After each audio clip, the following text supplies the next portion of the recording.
Napenda niwakaribishe nyote katika mkutano wetu huu.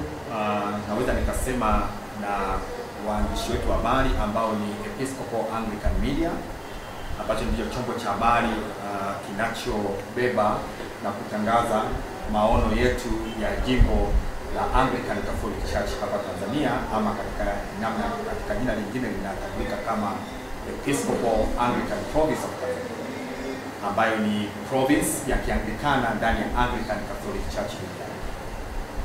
Nipende niwakaribishe tena. Naweza nikasema mkutano huu ni huru. Nimekuja Mpwapwa kwa ajili ya kuwapa fursa huru kabisa ya kuuliza swali lolote ambalo unalo, aidha kwa niaba yako wewe mwenyewe ama kwa niaba ya wengine ambao unawasikia.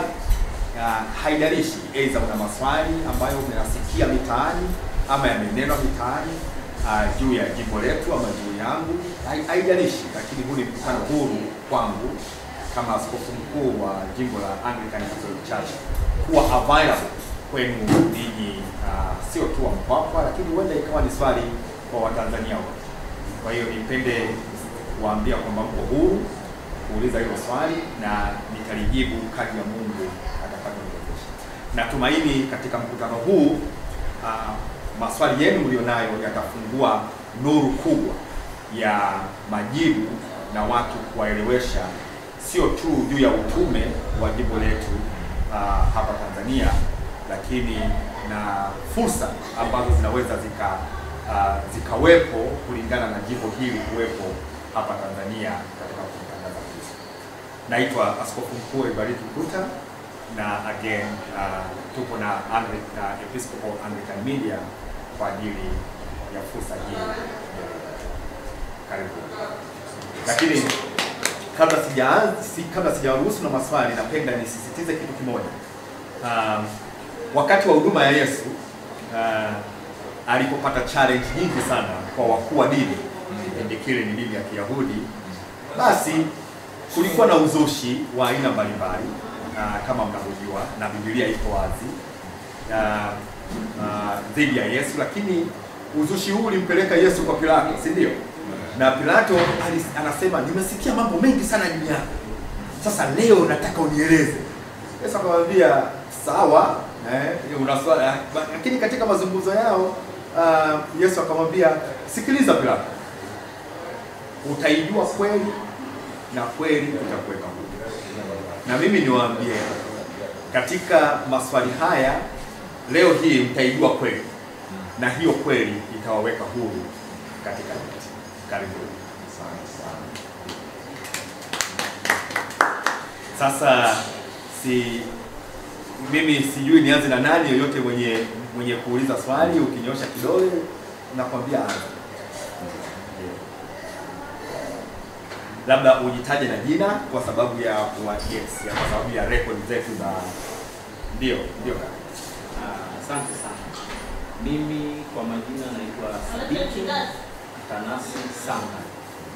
Ni Kinga ila mzaliwa mdia wa Mwanakianga. Nimefurahi kupata mwaliko huu hasa katika mbinu nzima ya kusema nenda kuonana na askofu. Kuzoea hivi kitu kizuri kuongea na baba yake, kwa sababu hata Mungu wetu ni mkuu, lakini tunasema na maombi kwa kuonana na wewe kwa ujumla kwetu sisi ni fursa ambayo haikuwahi kutokea. Kwa tunashukuru sana kwa uwazi huu. Yaliyosemwa ni mengi sana, hasa yenye mlengo hasa kwa maana ya kuchafua, lakini mimi nisianze kama nilikuwa nikikita kwenye nafasi kidogo kuuliza maswali ambayo kwa kinyume na hilo kuchafua huduma. Kuchafua huduma tunajulikana ni kuzungumzia mtu in negative way. Yes, exactly. Sasa mimi nianze kwenye tunaanzia wapi kuelekea kwenye hii smooth transition kutoka tulipo ndio kuja sehemu sahihi zaidi. Mimi naamini ndio, kwa sababu niliwahi kuona siku moja kwenye YouTube na nikatafuta huyu nani positive sana. Kwa hiyo mimi nina maswali kutokana na mengi ambayo nimesikia ukiyazungumza. Ndani kutazama pamoja. Asante. Cha kwanza nilikuwa naomba kujua ni jinsi gani tulio tayari kama Mungu anasema nitawachagua nyinyi vijana kwa kuwa mna nguvu. Maneno ya Mungu yanakaa kwa wingi ndani yenu na mna nguvu za kushinda. Na mbinguni hakingiki dhaifu. Vijana tunao uwezo wa kufanya mabadiliko kwa rahisi sana endapo tutapata nafasi ya kutuamini na kutujenga kiroho. Sasa mimi swali langu la kwanza ilikuwa ni tunawezaje kuwa vijana ambao tunaabudu, lakini kwenye kuabudu pia maisha yetu ambayo ndio tunayaishi duniani ya reflect na kile tunachowaaminisha watu. Ndio. Unaposema Mungu wetu anaweza, wakati wewe watu wanavyokuona huwezi, unayemhubiria anaweza katika maisha kuliko wewe. Ndio. Inakuwa kama Mungu unayemhubiri wewe yuko kinyume na shetani anayemwabudu yeye. Kwa sababu Mungu wetu anaweza kuliko shetani. Mimi nilikuwa nadhani nizungumzie habari ya jinsi gani vijana hasa wenye nia thabiti ya kutumika kwa Mungu kuhakikisha mkate unarudi nyumbani. Kwa maana ya kwamba kama vijana let's say tunaweza tukaungana labda vijana. Nimekwisha kuelewa swali lako. Amen. Asante sana. Ni kushukuru kwa hilo swali na swali lako kijana wangu linalenga juu ya ibara yetu ya 4. Ibara yetu ya kwanza tunazungumzia juu ya ibara yetu ya pili inazungumzia juu ya haki. Ya tatu inazungumzia amani. Ya 4 inazungumzia maendeleo. Kinachomisi katika uanglikana wetu wa miaka hiyo yote ambao tumekuwa nao naweza nikasema ni vitu hivi vitatu. Ndio maana umegusa kwamba vijana ndani ya kanisa kazi yao wamekuwa ni kuimba tu na wako tayari kuchangisha michango ya mamilioni ya pesa kwa ajili ya kununua gitaa ama kununua booster, lakini wanaishia hapo. Hakuna maendeleo yoyote ndani ya maisha ya vijana, na kanisa limewaacha vijana katika mtazamo wa maendeleo, nikimaanisha maendeleo ya vijana na sio maendeleo ya kanisa. Vijana wamekuwa ndani ya kanisa wakisema kwamba wana miradi ya vijana, lakini ni miradi hewa, kwa maana kwamba miradi hiyo haimwajiri huyo kijana wala haipeleki chakula nyumbani cha kutunza familia yake. Kwa tuna majina ya miradi ya vijana kama tulivyokuwa na majina ya miradi ya wamama, lakini si miradi yao. Mimi kwangu huo ni wizi ama kiini macho. Sasa sisi tunajipanga. Injili tuliyokuja nayo ni mpya. Ni injili kwamba tunahitaji vijana wajiunge wao wenyewe ndani ya kanisa. Na vijana wanaweza kuwa na mtazamo tofauti ndani ya kanisa. Si lazima wawe na mtazamo mmoja kama kwa kutoka, kwa sababu ni idara ya vijana, basi mtazamo wetu wote sisi ni kununua Costa. Labda mimi sitaki kununua Costa, lakini nipo ndani ya jumuiya ya vijana. Kwa sisi tunatoa uhuru kwa vijana kujiunga wenyewe kulingana na maono yao. Vinaweza vikawa jumuiya moja ndio ya vijana, lakini tunaweza kupata vikundi 10, hata vikundi 20. Hawa wana mtazamo huu, hawa wana mtazamo huu, hawa wana mtazamo huu. Mtakapojiunga na kuwa kikundi na mkaandika andiko juu ya mradi wenu wenyewe, sharti letu la pili ni vijana hao watafute ardhi, kwa sababu hakuna mradi pasipo ardhi. Mtakapotafuta ardhi popote pale mtakapoitaka kulingana na mahitaji ya mradi wenu. Sasa sisi tunachukua lile andiko, tunalitazama na kulichunguza. Sasa tunaangalia vijana hawa wanahitaji mtaji gani ili waweze kujiajiri. Kwa hiyo mtakapotimiza hivyo, kwanza lazima uwe kijana ndani ya kanisa, kwa sababu sisi tunataka kuleta maendeleo na ajira ya kumkomboa kijana wetu kiuchumi aliyoko kanisani. Kwa sababu tuna vijana wengi lakini wako tu hawana maisha bora. Kwa kwanza uwe ni kijana wa kanisani. La pili, uwe na kikundi ambacho kinalingana na mtazamo wako. La tatu, tafuta ardhi. Na ardhi pia tunaweza tukawaeleza namna ya kuzipata kwa gharama nafuu kabisa. pia tutawasaidia.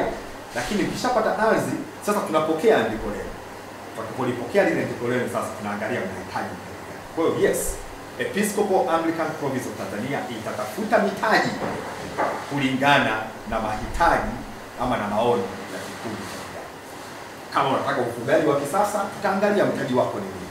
Tutawapeni mtaji kwa sababu tunaamini kabisa mtaji tutakao wapa utakuwa ni ajira kulingana na maono yenu. Na hii miradi ni yenu kikatiba. Haimilikiwi na askofu, wala haimilikiwi na dayosisi, wala haimilikiwi na mchungaji. Ni miradi yenu, mtaiongoza wenyewe. Tunachokiomba tu katika huo mradi, lete fungu la 10 mezani. Baki na 90%. Mkajilipe mishahara yenu wenyewe, mkaendeshe maisha yenu wenyewe. Sasa kama unabaki na 90%, uweze ukasema huu mradi si wangu. Lete fungu la 10 tu kanisani. Kwa sababu mimi kama askofu wa Kianglikana naamini kabisa hesabu ya Mungu ni 10%. Sio 30%, sio 45%, sio 10% zote ambazo tunazisikia huko tulikotoka. Kwangu mimi huo ni wizi. 10%. Fanya mradi, pata kipato, lete fungu la 10 mbele za Mungu, endelea na maisha yako katika mradi ambao kwa yes, tumejicommit katika hilo kabisa na tuko tayari. Na kwa kufanya hivi ndugu zangu, tunajenga ajira kwa vijana. Kwa sababu tukijenga ajira kwa vijana na vijana hawa wako ndani ya kanisa, tumeibadili jamii ya Kitanzania. Hebu fikiri kama kila parokia tutakayokuwa nayo katika nchi hii tukawa na miradi ambayo itaajiri vijana wao wenyewe ndani ya kanisa. Hatujawa na sera bora ndani ya nchi hii ya kutengeneza ajira. Hatujawa sehemu bora katika serikali hii ya Tanzania juu ya kuwapa watu ajira. Na ajira hizi ni zenu. Iwe ni viwanda vidogo vidogo, iwe ni kilimo, haijalishi. Siwezi nikakupa maono gani uwe nayo, lakini tunasema maono tutakayoleta sisi tutatafuta mtaji na watu kuwezesha. Yes. Nimejibu zaidi ya nilivyokuwa ndio. Na tuko tayari. Sasa watu wanasema kwamba askofu Kuta anakwenda kugawa hela ili watu waingie kanisani. Huo ndio pumbavu, na anayesema hivyo ni mtu asiyekuwa na akili. Kama kugawa mitaji ili kijana ajiajiri ni kugawa hela watu waje kanisani, basi hiyo ni injili pia. Sasa mimi ninayotafutia watu mitaji ili wajikomboe kimaisha, wajikomboe kiuchumi, unabeza juhudi hizi za kujenga ajira ambayo pia ni sera ya serikali. Kama hiyo unaibeza, tuwaulize wao injili yao ni nini? Injili yao ni kunyonya tu wa vijana. Hawana ajira lakini wanalazimishwa kuleta sadaka. Hawana ajira lakini wanalazimishwa kuchangia michango na miradi ambayo sio yao. Nani mwenye injili bora? Ni mimi ninayomwezesha kijana awe na ajira na kipato bora, ama ni yule anayemnyonya siku zote kwa kutumia neno la Mungu na miradi ambayo ni hewa? Ndio. Asante. Kwa majina naitwa Benson Ali Majaliwa na mimi ni Muislamu. Nashukuru sana kwa maana leo nimekuja kuungana na nyinyi hapa ili niweze kujua mambo ambayo sikuyafahamu. Mimi nimeanza kufuatilia muda toka nilipopata kusikia kwa mara ya kwanza, na uzuri wa simu zetu hizi huwa hazidanganyi. Kwa kiukweli nilianza kufuatilia na nikajua maono yako na lengo lako ni nini. Lakini narudi nyuma kidogo ambapo ndio swali langu lilipo. Ndio. Kwamba kabla ya kuwa Anglikana hii hapa inaitwa Skopu nini? Ndio. Ulikuwa kwenye Anglikana ya kawaida. Ndio. Na hususani taarifa ambayo nilikuwa nayo ambayo naifahamu sasa, sijui ni ya kweli au sio ya kweli. Kwamba kila mwezi ulikuwa unaingizia Anglikana hii. Ndio. Jimboni ya Anglikana. Sasa leo inaganikaje kwa vile mimi Muislamu kwa sijui vizuri. Ila ilikuwa inaingiza milioni 28. Ndio. Sasa swali langu linakujaje? Kwa sasa hivi nimekuja kuona toka umefika ni kwamba Anglikana hii ambayo tunaijua sasa. Ndio. Hii inaonekana ina tofauti kidogo na wewe ulipo. Sasa wakati unatoa mchango au tuseme sadaka ya kila mwezi milioni 28, je, ilikuwaje, au ulikuwa hujajua ukweli ndani yake au ulikuwa unajua ukweli ukapotezea? Absolutely. Ngoja nijibu hili swali. Nzuri sana. Asante sana. Kwanza asante sana kwa sababu umetokea katika jamii ya Kiislamu. Na leo hii niko Mpwapwa kwa sababu nimealikwa na Waislamu. Saa 6 nitakuwa katika msikiti huu hapa mkubwa. Na katika msikiti huo ninakwenda kukamilisha mradi wa maji kwa ajili ya ndugu zetu Waislamu. Mradi ambao nimeuchangia kwa sababu nawapenda ndugu zangu Waislamu na nataka kila anayeingia katika msikiti atakapokwenda kujiandaa kwa ajili ya ibada basi anaandaliwa na mradi wa Baba Askofu, kwa sababu najua ni ibada. Sasa nirudi tu katika swali langu. Ni kweli pesa nilizozitafuta katika miradi ya kanisa la Anglikana Tanzania ni zaidi ya hizo. Nimefadhili na kutafuta wafadhili katika Dayosisi ya Mpwapwa hapa wakati wa askofu aliyepita. Nimefadhili Dayosisi ya Tanga kwa askofu mkuu wa kanisa la Anglikana Tanzania, na ni miradi mikubwa. Ni kabisa ni miradi mikubwa sana. Ukichukua miradi hiyo kifedha ni mikubwa sana. Lakini kelele yangu siku zote ilikuwa ni wabadili sera, kwa sababu sikuamini kabisa juu ya sera walizonazo, sera ambazo miradi tunayokuwa tunaifadhili na wafadhili tulikuwa tunawatafuta ni miradi inayoshikiliwa na wachache, inashikiliwa na maaskofu na waumini wakiwa hawana haki wenyewe. Na hizo ni sadaka za Waanglikana duniani, sadaka za Waanglikana wanaoamini hili ambalo linalihubiri leo, kwamba miradi iende kwa waumini na sio kwa viongozi wachache. Na kwa sababu hiyo nilifikiri watakuwa na hekima ya kusikia, kwa sababu lengo langu lilikuwa ni kuwahubiria waweze kuwanufaisha waumini na jamii. Hawakunisikia. Na lingine, nilikataa baadhi ya miradi mingi ambayo ilikuwa tayari ije. Nitakupatia mfano, ni watu wa Mpwapwa, mradi wa Malolo. Katika shamba la Malolo nimetembelea Malolo, nimekaa na viongozi wa dayosisi, nimekaa kuambia kwamba mradi huu unatakiwa uweje, na tulikuwa na wafadhili tayari ambao nimekusha watafuta kwenda kushirikiana na ule mradi wa Malolo. Lakini nikatoa masharti kuona kwamba wanasikia ama hawasikii. Nikawaambia naomba mradi huu usiwe chini ya askofu, kwa sababu ukiwa chini ya askofu wafadhili na pesa hizo zote zitayeyuka. Naomba uwe chini ya waumini, alafu waumini wao walete 10% tu kwenye dayosisi. Wakakataa. Walipokataa, sikutoa fedha na wala sikutoa hawa wafadhili waliokuwa wako tayari kwa mradi huu. Kwa hiyo nilikuwa nawaeleza na pia na washauri, lakini wamekataa. Kwa hiyo ninachokihubiri leo si sera mpya, ni sera ambayo haikupata masikio na mawazo bora katika kanisa la Anglikana. Kwa hiyo ni sera hizo ambazo sasa zimepata uhuru zaidi ya kuwaeleza Waanglikana ili wazione na wapate hiyo fursa kwao. Kwa hiyo sio kwamba nilifumbia macho, lakini nilikuwa nawaeleza. Lakini mtu unaweza kumueleza afu inafikia kikomo, unaona kwamba unapoteza muda. Afu na Mungu anafungua njia nyingine, ili kwa sababu lengo ni watu. Mimi lengo la hii miradi yote haikuwa watu wachache. Lengo sio askofu, ilikuwa lengo ni waumini. Kwa sababu waumini ndio wanaotoa sadaka. Leo hii unakataaje mradi utakao wapa waumini kipato wakati wewe unataka kipato kutoka kwao? Kwa hiyo ndio, absolutely nilifanya hivyo, lakini pia niliwahimiza katika Injili niliyojua kwamba ni haki na maendeleo, wakakataa. Asante.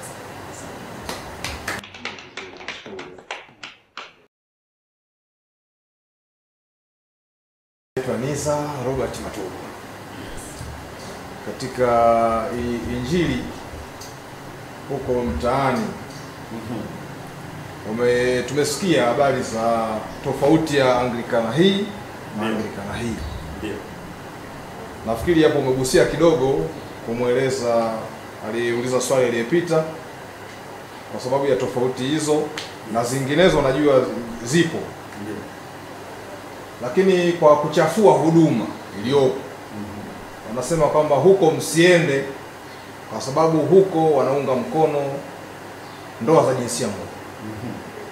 Kwa hiyo mkienda huko mtakuwa nyinyi ni wamoja wa kuunga ndoa za jinsia moja. Ndio. Kwa hiyo msiende huko. Ndio. Na hilo nalo tulisikia na linatupasua vichwa. Ndio. Ni jinsi gani tunaweza tukatoka kwenye kibano, kwenye mateka. Ndio. Tukaja huku na huku tunasikia huku nako kuna tabia hii. Ni kweli. Hilo nalo sijui nina jibu lake ambao ni la wazi na hii si mara ya kwanza kulisema wazi. Episcopal Anglican Province of Tanzania sio Episcopal Church ya Marekani. Episcopal Church ya Marekani ndiyo inayosimamia na kutetea ushoga. Sisi ni Episcopal Anglican Province of Tanzania. Wale ni Episcopal Church of United States. Kwanza hapo ni vitu viwili tofauti. Japokuwa wote ni Waanglikana. Episcopal Church ya Marekani ndio inayoshirikiana na hao wanaotuchafua sisi kwa bani mashoga. Kwa hiyo Anglican ambayo sisi tumeiondoka ndio inayoshirikiana na Episcopal Church ya Marekani. Naomba mtofautishe hivi vitu. Wao wanaotuchafua sisi ndio wanaoshirikiana na kanisa la Kianglikana lenye kusapoti na kushirikiana na mashoga duniani. Wa kwanza wakiwa ni Episcopal Church Marekani na ya pili ikiwa ni Lambeth United Kingdom. Hivi vitu viwili. Now, Episcopal Anglican Province of Tanzania sisi ni jimbo ndani ya Anglican Catholic Church. Na ukisikia tuna Roman Catholic Church, katika Uanglikana kuna Anglican Catholic Church. Anglican Catholic Church ndio wamishonari walioupanda Uanglikana Tanzania. Wamishonari wote wa Kianglikana walioupanda Uanglikana Tanzania walitokea Anglican Catholic Church. Baada ya uhuru waliondoka Tanzania, lakini hawakuondoka kwa hiari. Waliondolewa na siasa zilizokuwepo kipindi hiko ndani ya kanisa na ndani ya serikali. Ndio wakafukuzwa kwa sababu walihesabika kama ni sehemu ya serikali ya Uingereza. Waliondoka. Walipoondoka, Anglikana hii ambayo tumeiondoka ndio ikaja na ikachipua. Lakini waliacha sera za Anglican Catholic Church. Kwa sisi sio jimbo jipya, ni jimbo ambalo linarudi tena Tanzania. Ni fursa ambayo inaingia tena Tanzania. Na ni jimbo ambalo ni conservative ama ni mlango wa kulia ambalo linapinga kabisa 100% mambo ya ushoga. Na ndio Marekani ambao tuko mstari wa mbele hata katika siasa, hata katika kampeni za uchaguzi wa kirais. Ukisikia wa Marekani wanaokataa ushoga, wanaokataa utoaji mimba ni Anglican Church. Kwa sisi ndio tuko mstari mbele. Na pia tunawapinga Episcopal Church kwa ajili ya mambo. Sasa wao ndio wanaoshirikiana na watu wa ushoga. Naomba hili jambo mlielewe. Na pia naomba munisaidie muwaulize, mbona Askofu Mkuu Kuta anasema wazi hata katika vyombo vya habari. Nilipotua tu nchini, nilikusanya vyombo vyote vya habari vya kitaifa na nikalisema hivi. Wao mbona hawaendi katika vyombo vya habari wakasema washirikiane na mashoga? Mimi nawaalika, na kama washirikiane na mashoga wale wakae kiti kimoja na mimi, wote tuseme kwamba tushirikiane na mashoga. Ila niwaambieni vijana wangu, hawawezi kukaa meza moja na mimi tukasema tushirikiane mashoga, kwa sababu wao ndio wanaoshirikiana na mashoga. Na hawataweza, kwa sababu mara watakaposema tu hivyo, kitumbua chao kimeota mchanga. Sasa mimi niko safi, sina kitumbua cha kuwekewa mchanga na mashoga, ila wao wana vitumbua ambao vitawekwa mchanga na mashoga, kwa sababu wanakula na mashoga.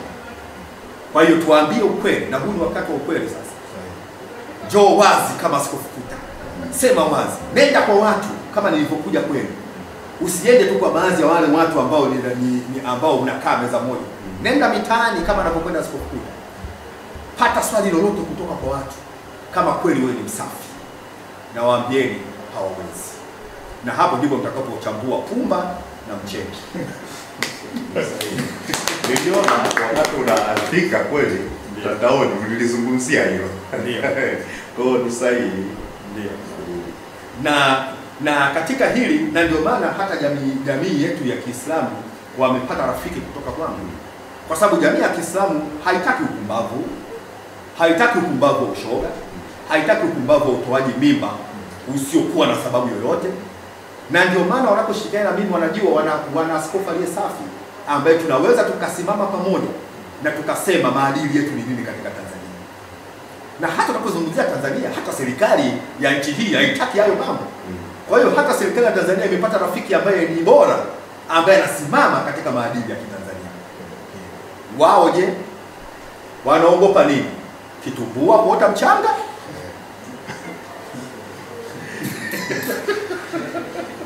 Ndio. Kabla ya swali ni shauri. Ndio. Hivi unavyovisema hapa. Ndio. Tufikia chache. Ndio. Yaani wivu na hayo maneno, kwa mfano hii mada tu ya mashoga ambayo ilikuwa kubwa sana, lakini imetrendi mno. Ndio. Na ni moja kati ya huduma ambayo, ni moja kati ya tuhuma ambayo inarudisha watu wengi. Ndio. Lakini bahati mbaya kutoka kwenye simu janja chache, maisha magumu, hata una simu janja bando. Ni kweli. Kwa kuja kupata content hii ni ngumu, na hapa tuko wachache. Ndio. Kama ingekuwa kuna sehemu hivi ina watu.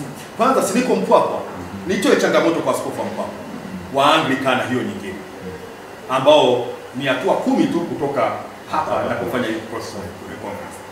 Nitoe wito, kama dayosisi yake ya Mpwapwa haishirikiani na mashoga, aje wazi, aje kwa Askofu Kuta, tusimame pamoja, aseme na yeye kwamba shirikiani na mashoga. Na wahakikishieni hawezi, kwa sababu rafiki zake wanaoshirikiana na dayosisi ya Mpwapwa pia ni mashoga.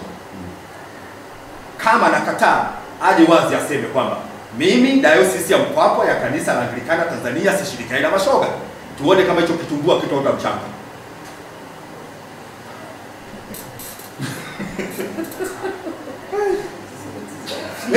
Sasa kwa sababu kwa nini useme chini na kusengenya ni dhambi, si ndio? Kusengenya ni dhambi. Je, tuna maaskofu wanaosengenya ambao wanashikilia dhambi hiyo? Biblia inasema kwenye amri 10 za Mungu, usimshuhudie jirani yako uongo. Kama wao wanasema chini, wanaogopa nini kusema nuruni? Biblia inasema lililofichwa litawekwa wazi. Waje basi nuruni. Na kama kweli washikana mashoga, mimi nataka niwashike mkono, tuseme absolutely sisi ni Waanglikana tulio safi. Tunahubiri injili iliyo safi mbele ya Waanglikana na mbele ya Tanzania. Wanaogopa nini? Kwa nini shuhuda zao zote ziwe za chini? Nimekuja Mpwapwa, askofu wa Mpwapwa aje shirikiane na mimi. Aje asimame na mimi. Aseme kama ninavyosema mimi. Lakini hawezi. Kwa hiyo jibu liko kwenu. Kwa nini hawezi? Kusema habari ya Freemason. Ndio. Kutoka kwa mashoga, lungu lingine ambao wanakupiga nalo au wanaoipigia ile nyama kwamba wewe ni Illuminati.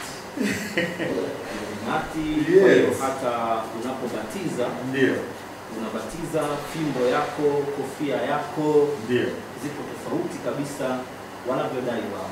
Hata muundo wa kofia yake una namba 13666, una hivi na hivi na hivi. Kwa hiyo Illuminati ni moja kati ya vitu ambavyo watu wanaviogopa kabisa kwenye jamii. Lakini wewe ndo mwenyewe kiongozi sasa uliokuja kwa ajili ya kuwabandika watu nembo hiyo, kuanzia kwenye ubatizo, kwenye kipaimara na sehemu zingine zote za ibada zako. Wewe ni mtu ambaye utashiriki au unashiriki moja kwa moja kuwapeleka watu kwenye Freemason. Hadi miradi unayogawa, hizo pesa unazosema unagawa zote ni za Freemason. Hili unalizungumzia? Ni ukosefu wa akili kwa watu wasiokuwa na mawazo na watu ambao hawapendi wengine waendelee. Mtu yoyote ambaye hapendi wengine waendelee atakuja na sababu nyingi ili wewe usiendelee. Lakini yeye anaendelea. Nitakupa mfano kijana wangu. Wakati bado niko na wao, nikijaribu kuwashawishi juu ya vitu hivi, askofu aliyestaafu akaniambia,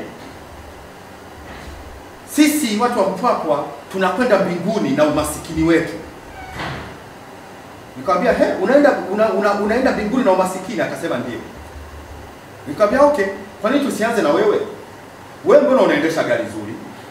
Unajengewa jumba ambalo ni kubwa kuliko hata tembo. una mashamba. Mbona sadaka zote za kanisa na mipango yote ya kanisa na dayosisi hii zinaelekezwa kukujengea wewe ili ukaishi maisha mema na ya kifahari, na unanyonya jasho la wananchi na waumini ili wewe uneemeke. Kama unaamini juu ya umasikini, tuanze na wewe. Unanisikia? Akatamaki. Nikamwambia kwa sababu hatuanzi na wewe, ni muongo. Wewe unaamini juu ya maisha mema, unaambia waumini wako wakalale sakafuni kwenye vumbi. Hiyo ni injili ya uongo. Mimi nikamwambia mimi siamini juu ya hiyo. Siamini juu ya injili inawafanya watu kuwa duni. Sasa ukimsikia mtu anazungumza hivyo, hataki wewe uendelee. Ila angalia wao wanaishi vipi. Wao wanaishi vipi. Na mtu ambaye hataki wengine waendelee wakati yeye anaendelea, basi huyo ndio Freemason. Lakini injili ya Kristo nataka watu wote waendelee. Hilo ni la kwanza. Siamini juu ya maisha duni. Sisemi kwamba maisha duni hayapo, lakini tumeitwa ili kuweka maisha kuwa bora. Na kingine, mimi sijui Freemason. Mimi nimeitwa kuja Tanzania kuwaonyesha watu njia iliyo sahihi. Na alama wanazozisema ni ukosefu wa elimu. Ni ukosefu wa elimu. Alama ambazo ninazo kwenye kofia yangu, IHS, manake Christ is the Lord, ni Kilatini. Sasa basi tuwapeleke shule, tuwafundishe Latin ambayo ndio msingi wa theolojia za Kikristo. Na hayo maneno kweli yameanza kusemwa leo. Wenzetu wa Roman Catholic waliambiwa papa ni nani? Ni 666. Ni watu wasiokuwa na akili, watu wasioweza kulihubiri neno la Mungu na kuwafikisha watu katika mahali ambapo ni pema, kwa sababu hawana mawazo hayo, wana mawazo ya unyonyaji tu.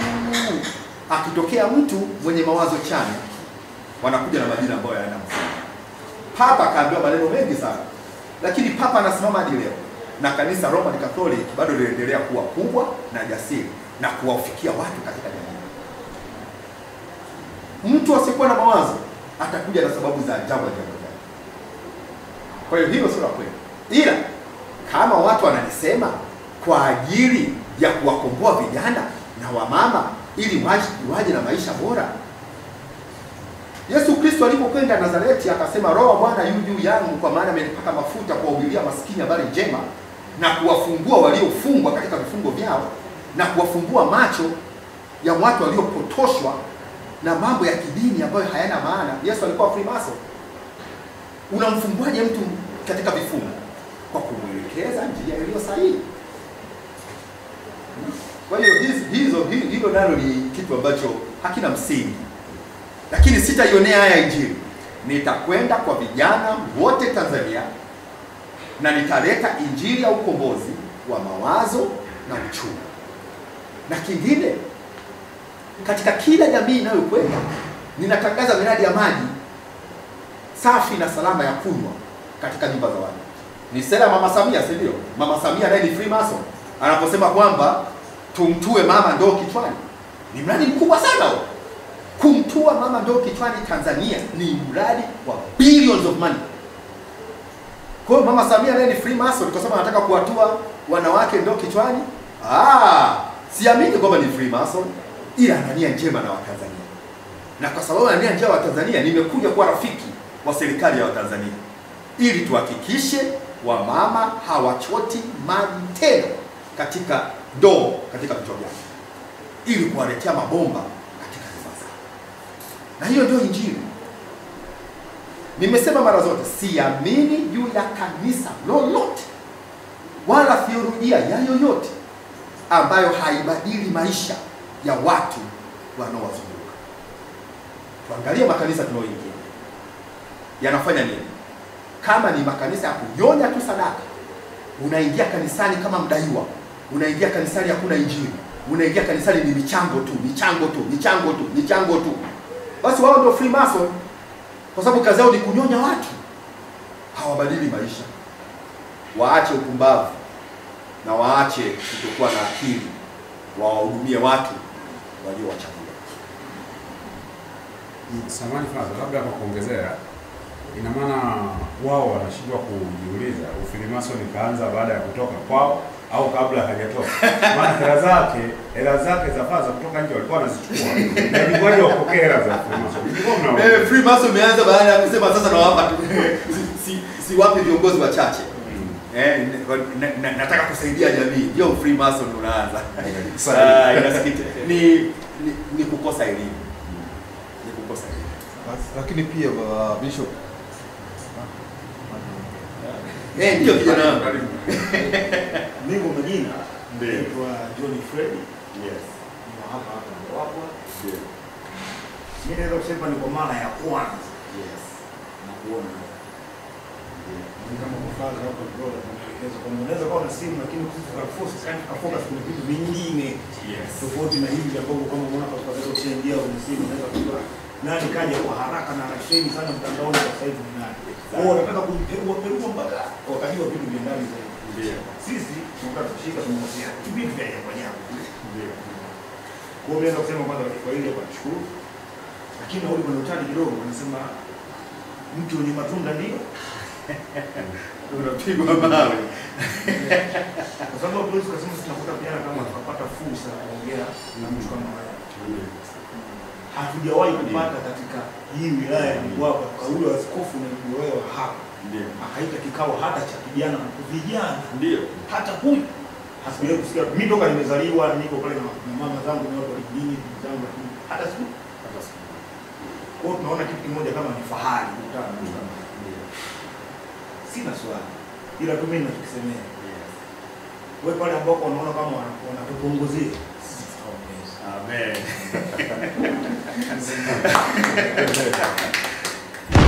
Episcopal Anglican Media, maisha yanayohubiri.